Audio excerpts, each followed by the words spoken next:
The Journey. Mm. It's by Mary Oliver. One day you finally knew what you had to do and began. Though the voices around you kept shouting their bad advice, though the whole house began to tremble and you felt the old tug at your ankles. Mend my life, each voice cried, but you didn't stop. You knew what you had to do. Though the wind pried through its stiff fingers at the very foundations, though their melancholy was terrible. It was already late enough in a wild night, in the road full of fallen branches and stones. But little by little, you left their voices behind. The stars began to burn through the sheets of clouds, and there was a new voice, which you slowly recognized as your own, that kept you company as you strolled deeper and deeper into the world, determined to do the only thing you could do, determined to save the only life you could save. So The Journey by Mary Oliver. One day you finally knew what you had to do and began. Though the voices around you kept shouting their bad advice, though the whole house began to tremble and you felt the old tug at your ankles. Mend my life, each voice cried, but you didn't stop. You knew what you had to do. Though the wind pried with its stiff fingers at the very foundations, though their melancholy was terrible. It was late enough in a wild night, and the road was full of fallen branches and stones.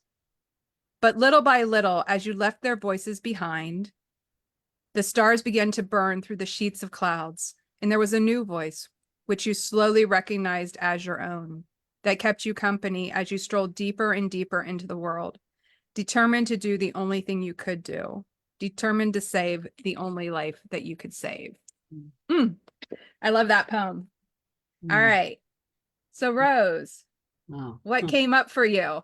So a lot. I was writing, even though I've read this poem so many times. And so these were the themes. And then we could sort of maybe, see how it goes. Courage came up for me. Determination, in the sense of you knew what you had to do, right? So there's some level of determination propelling you forward. Following the still small voice.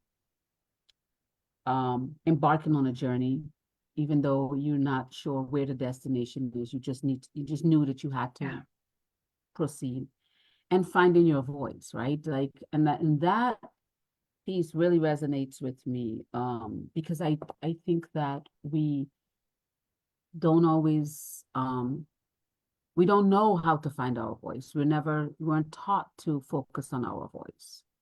We're focused on other people's voices, and that's fine. I mean, I think that is great, but I think that that's more secondary. First, you must know your own voice and have an idea of where you want to go, even if it's not a stated destination. And then when you're able to hear and honor and value your voice, then you can do the same for others. I feel like that ability to truly respect and honor someone's voice has to come first from you respecting and honoring your own first. Yeah. That really resonates with me. The idea of respecting and honoring your own voice, right? And I think one of the things that I've found very valuable in our conversations is learning to trust me. Mm-hmm. And we often Rose will say, ground yourself, right? And I want to speak, what's the word? And apparently my brain is losing words today, so you're going to have to help me. But For your now, higher self, the higher self. Okay, yes, the higher self. Yes. Yeah. Tapping into your higher self and trusting that Mm-hmm. you really do know what you want. Mm-hmm. Yeah. And what you, and that's an important piece. Go ahead. So I find that, and so here was the challenge for me in that piece is, and I think I've said it to you this multiple times. I grew up honoring and paying more attention to my cerebral, right? So you use your brain to think, you use your brain to excel, to achieve whatever you wanted. Nothing was ever really, I mean, society does not create a vehicle for you to focus also on your heart space, your your higher voice. So that idea of trusting your voice, of hearing your voice, trusting it, following it, having the courage to walk on your own journey is grounded in that part of you. So if you're not developing it, if you don't even know it exists or know that it's pivotal to you, then how do you even, how do you start? And so I feel like the journey, which I thought was so profound to kicking off this message, is really about the starting point, right? The starting point of, I think a lot of us know that where we are is not where we want to be. We just don't know how to move. We don't know how to start getting from, and again, as I've said to you, I have come to the conclusion there's no such thing as a destination. It's just multiple rest stops along the way of one long journey of growing and learning about myself. But just the idea of being able to start is grounded in that voice. And if you don't know it's there, if you don't know to honor it, then it's very difficult. Because for years I didn't even know how to find it. I mean, I think going through PBC and starting to have the idea that, the cerebral functions, it has its benefits and its rewards, no doubt. But it's just part of who we are. Right. Whereas it's not all of who we are. And that sort of awakening for me was helpful to help me start on the journey. If I had not, I don't know if I would have known how to start. Yeah. I think what comes up for me is this idea of the exact same thing, right? Very mental, very focused on logical, all that kind of stuff, and ignoring the other pieces. My body is an important piece of knowledge. It holds really great knowledge for me. And there's a lot of research out there that says, hey, your body also holds on to trauma. Yes. And if you don't learn how to deal with it, you're carrying it around. So like learning to honor my body, but also getting in touch with, I call it my soul, but that I wish I had the words to describe this feeling, right? But it's your higher self. It's the thing that knows, right? Yeah. And learning to have those three in balance. I know we just had this conversation, was it last week, where we talked about, you need the logic. It needs to be a part of your life, but it needs to be a part. Correct. It has a place. It just doesn't have the place. I think that was the way you coined the phrase. It has a place, but it shouldn't be the place. It's one of your tools, right? It's one of the tools, as they said to us. So I'm glad you brought up the body, because I think that when I think about the poem, that idea when she said, you just know, right? I think that we also, our emotions give us cues, we just ignore them. And I think that the higher self connects to us, a lot of it through our emotions, but we just don't know what to do with that. We don't know how to take it to the next level. A lot of times we just don't, we're not aware of it because we are completely in our cerebral. So the idea is, what comes up for me is balance again, right? This idea of balance and the idea of connected to that. I think that trust piece is critical. Especially when everyone else tells you cannot do it or you should not do it. And that trust allows you to go against the grain. And I think that trust gives you the courage when it's so hard, right? Because even if you don't know what to do, even if everything is, every cue is telling you not to go in that direction, you trust enough to say, wherever it is, I'm still following. And that gives you the courage. So I feel like, and I never thought about it before, but I feel like trust is the precursor to courage. Yeah. So if we were giving someone advice on like, how do you get started on living a life you love? Right? There's so many people out there, I feel like, who are living their lives, Mm-hmm. right? They're living them Mm-hmm. Mm-hmm. and they're not bad lives, Mm-hmm. Correct. right? But it's not the life they love. So how do you get to right now? How do you get to living a life you love? I think that, so that's interesting you ask, because something else came up for me. So I feel like the first thing is important to honor where you are. And to your point, everyone is living a life. The question is it enough for them, right? Because I think that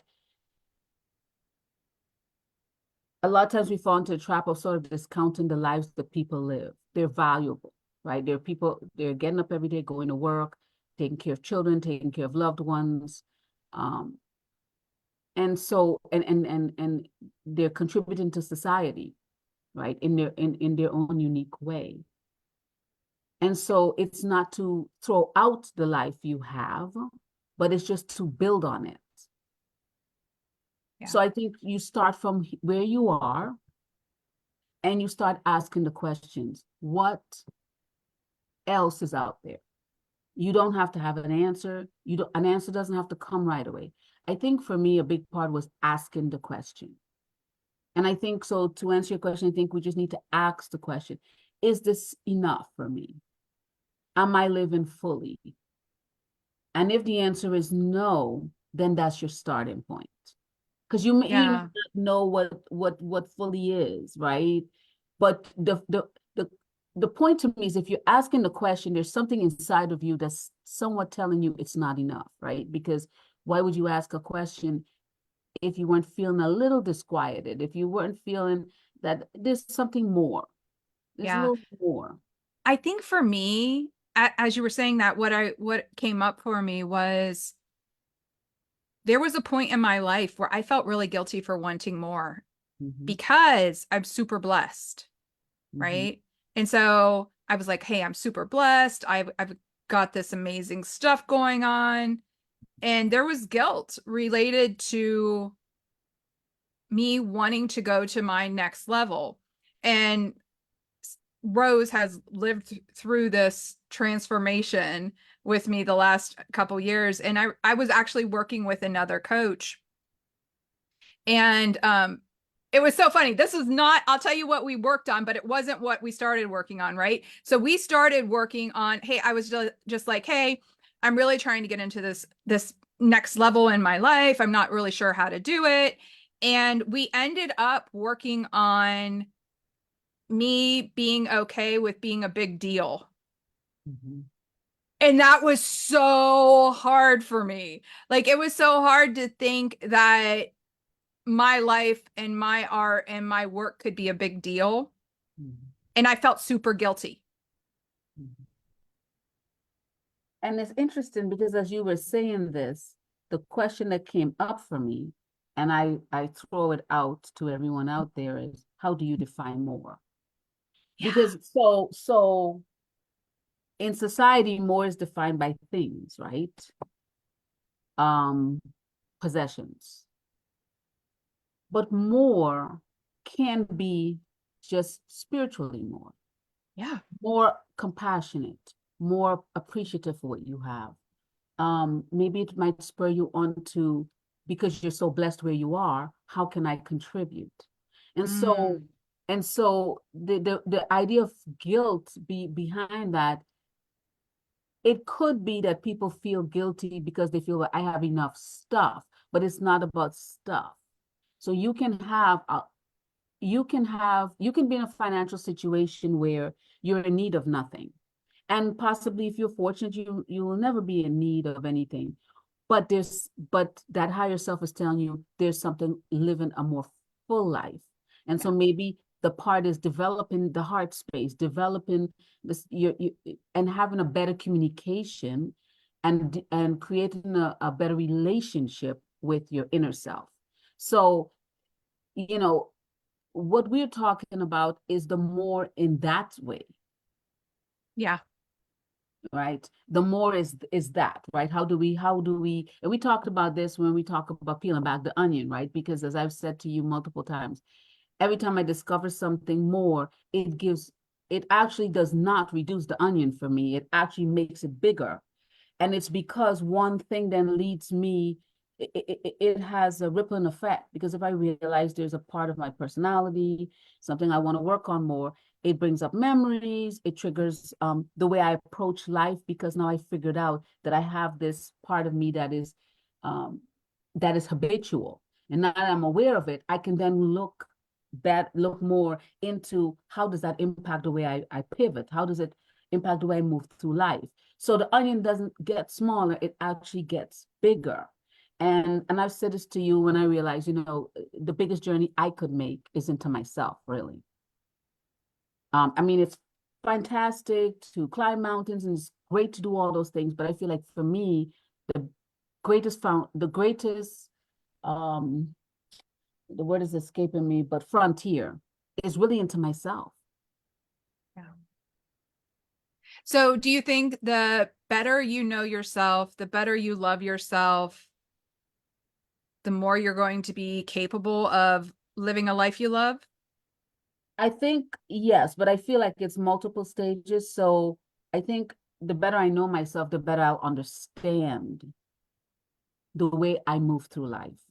And once I can understand the way I move through life, how it impacts my relationships with people, how I see life, how my perspective is, then once I get to that understanding, then it becomes possible to love myself, because even if it's things that I'm not pleased with, my compassion for myself grows, because now I can understand where my decisions are coming from. And that allows me to then love this person. I could still feel this person needs work, but I can still love this person, knowing that it's an ever evolving door. It's going deeper and deeper into the foundation. So yes, I think that ultimately love for yourself. And I think that once you can love yourself as you are in this moment, and we always talk for now, right? Until the future brings up something, then if I'm more compassionate to myself, if I can grant myself more grace, more understanding, then it is easier for me to do it for someone else. Yeah. It's not to say I haven't been able to do it for other people. I'm just saying that the layer of understanding grows. It becomes richer because I can do it for myself. So how can I be understanding towards you if I'm not towards myself? Ooh, that's so good. So one of the things that came up for me as you were saying that, this idea of loving yourself and like all of yourself, right? I think that was a part of my journey early, was Mhm. learning to love all of my pieces, Mhm. even the ones that I don't like, right? Mhm. And just really accepting them. And I think because I learned to do that for myself, Mhm. that one of the things that I've realized lately is there's a person in my life that I've always had higher expectations of that person. Like, I wish that we had a better relationship. I wish that person would be different, right? And so I think this year, especially, what I've realized, and by the way, it's only January 26th, so I feel like I am on a growth, like, whoo. So one of the things that I realized is that when I learn to love the person exactly how they are, Yes. instead of the ideal Mhm. person that I want them to be, I'm much happier. And this person doesn't even know, right? This person doesn't even know what's going on. Um, but I think a lot of times it's the ideal, right? Mhm. We don't love ourselves because we are not meeting up to this ideal that we have for who we should be. Right. And honestly, as soon as I stopped holding myself to that ideal and just really started loving myself for myself and for my flaws and for the things that I wish I would do differently, I feel like my life has just blossomed. So a couple things come up for me. And so I'll answer that because, but before, we're talking about loving yourself as you are, right? So there was something that came up for me when you said that, which is that even the parts of yourself that you feel, so I dispense with the word not liking that part of myself. Someone correct myself, but that's the area where growth is needed, right? Mm, It's an opportunity. So the parts of myself that I'm not completely pleased with, I then have to probe, right? It forces me to probe, well, why don't I like this apartment? Where did this come from? And as I probe, then it gives me the opportunity to decide where I would like to tweak. So mhm. I think that those are opportunities. The other thing is the ideal you were talking about, right? Like the ideal we set for ourselves and for other people. And what came up for me is, where did that come from? Where did the ideal come from? Like, in other words, what defines the ideal, right? Like, Well, where I did it think come from?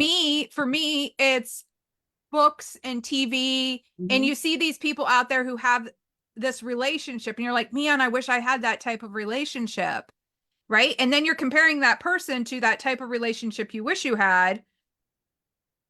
And the reality is that person might not be capable, they might not be interested, right? It's just the story you've built in your own head Mm-hmm. about what they should be like. And I've been really trying to practice that this year of I'm going to just love them for who they are, how they are, and not compare them to the ideal of what I wish they were.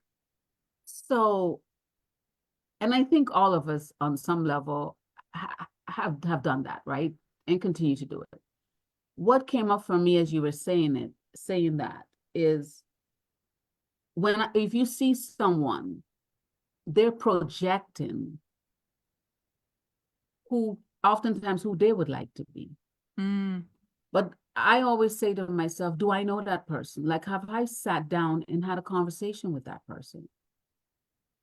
Do I really know that person? So the ideal that they have or they're espousing, and it may truly be who they are. I'm not saying that they're not. What I'm saying is, I don't know enough about them to determine if that is indeed the case. I don't know them like I know you in terms of having had conversations with you, that yeah. type of thing. So it's a reminder to myself to say, you know what? I don't know what struggles that person has. I don't know Yeah. what they're working on, right? There, I feel like we need to create enough space and realize that at moments we're our best selves and at moments we're not. So is that person. So they're Yeah. in some journey also. So whatever ideal I create based on what I think that they're projecting, is it something I want? Is it something that's beneficial to me? It might not be. It might be for somebody else, but I may be, I don't know enough. So I feel like everything always seems to somehow come back. And this is why I love the book, The Alchemist. It always seems to come back to, what do you have within that you really have everything you ever really needed? It's just that you have to look and see. Mm, yeah. So we're getting close to the time that we were going to do. So if there was one thing that everybody could do Mhm. to get closer, like one step they could do, and I'll give advice as well. So you give them advice first. But one thing that they could do to get closer to living a life they love, Mhm. what would that piece of advice be that they could put into action this week? I would say just start asking the question. Is do I if I'm honest with myself, am I happy where I am? Are there areas in my life that I'd like to improve? Are there things I would like to a goal I'd like to accomplish? Is there places in my life that I know are not, and I was going to use the word lacking, but just where there's more improvement that I know I need. And I think that if you just start asking the questions, it's the beginning of your journey, right? And again, you don't have to have a destination, um, because I found in life we end up places we never thought we would be, which is wonderful. So I say keep an open Yeah. mind. Yeah, exactly. Keep an open mind, but ask the question and allow and give yourself time and space to follow it. That's all. I just say ask the question, and you might be amazed where it will take you. Yeah, I love that. That's great advice. I think the piece of advice that I would give people is the practice that we're doing this year. So I don't have it over here with me, it's over there, but I have a journal, and Mhm, every day I'm writing in there one thing mhm, that really spoke to me that day, or that I want to make sure that I remember. It's almost like a gratitude journal type thing, right? mhm, So focusing on what stuff is really good, because when you mhm. focus on what's really good, Yes. you're going to find more of Mhm, that. It's like when you buy a new car and you drive down the road and you never saw one, and then you're driving in the new car and then you see it all over the place, right? You find more of what you're looking for. So start looking for the positives that are already in your life. mhm, And then, of course, do Rose's advice. She's so phenomenal. Look for those questions that you can ask yourself and start looking at all the areas of your life, um, because there's always room for improvement. I hope this is my internal hope for myself always, is that I always am growing. That the woman I am today mhm, is more amazing next year at this time. Not that I don't love who I am today. I really do. mhm. But I want her to be super amazing next year, and even better the next year and the next year and the next year for the rest of my life. Um and I just love that. Yeah, and I think to add to that, to your point, the piece that also comes up for me is I've come to the realization that I'll never figure it all out, but I'm okay with that. Right. I'm just okay with moving, right? Some movement towards whatever. But because I'm not trying to figure anything out, I'm just trying to experience. And I feel like the one thing is that, I'm a student of life, Mm, approaching life that way, ask the questions, approach life that way, and be humble to the answers that arise. yeah. Yeah. I love that.